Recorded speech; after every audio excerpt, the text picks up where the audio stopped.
Apa yang akan terjadi jika sebuah negara ingin berubah, tetapi melupakan sejarah, tradisi, dan nilai-nilai yang telah membentuk masyarakatnya?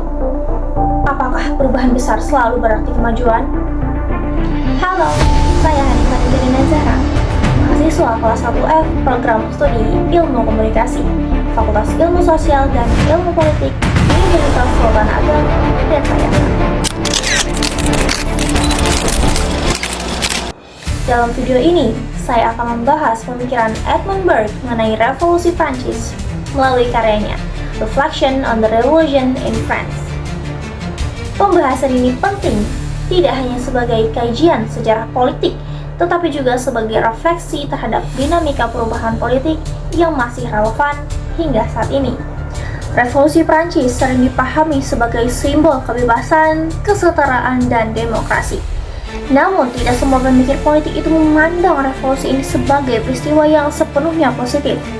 Salah satunya adalah Edmund Burke, yang menilai bahwa revolusi Prancis merupakan bentuk perubahan politik yang terlalu radikal dan dilakukan secara tergesa-gesa. Menurut Edmund Burke, masyarakat merupakan hasil dari proses sejarah yang panjang.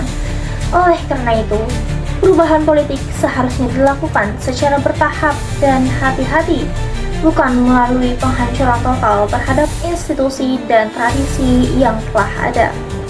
Edmund Burke memandang politik bukan sekadar kumpulan teori atau ide abstrak, melainkan praktik sosial yang berkaitan langsung dengan kehidupan masyarakat.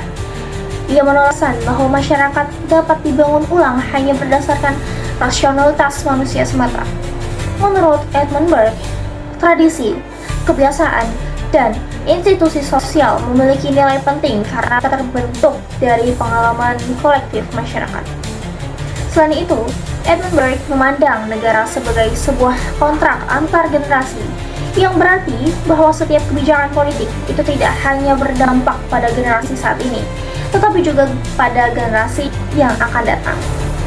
Dalam karya Reflection on the Revolution in France, Edmund Burke mengkritik revolusi Prancis karena menghancurkan struktur sosial lama tanpa mempertimbangkan stabilitas dan keteraturan masyarakat. Ia menilai bahwa revolusi tersebut digerakkan oleh emosi dan ideologi yang bersifat ekstrim, bukan oleh kebijaksanaan politik. Akibatnya, alih-alih menciptakan kebebasan, revolusi justru melahirkan kekacauan, kekerasan, serta ketidakstabilan politik. Bagi Edmund Burke, kebebasan sejati tidak lahir dari kehancuran total, melainkan dari reformasi yang tetap menghormati tradisi dan tatanan sosial yang telah ada. Meskipun dikenal sebagai pemikir konservatif, Edmund Burke sebenarnya tidak menolak akan perubahan. Ia menyadari bahwa masyarakat harus terus berkembang. Namun, perkembangan tersebut harus dilakukan melalui reformasi yang bijaksana dan secara bertahap. Bagi Edmund Burke, perubahan yang berkelanjutan adalah perubahan yang mampu untuk menyeimbangkan antara inovasi dan penghormatan terhadap nilai-nilai lama. Pemikiran Edmund Burke tetap relevan dalam konteks politik kontemporer. Di tengah tuntutan perubahan yang cepat, kritik Edmund Burke dapat menjadi pengingat agar reformasi politik tidak dilakukan secara tergesa-gesa.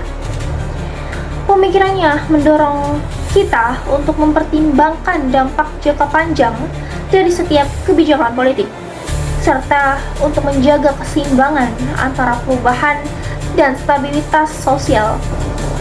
Dan sebagai penutup, Edmund Burke mengajarkan bahwa perubahan politik bukan hanya soal keberanian dan kecepatan, tetapi juga soal kebijaksanaan.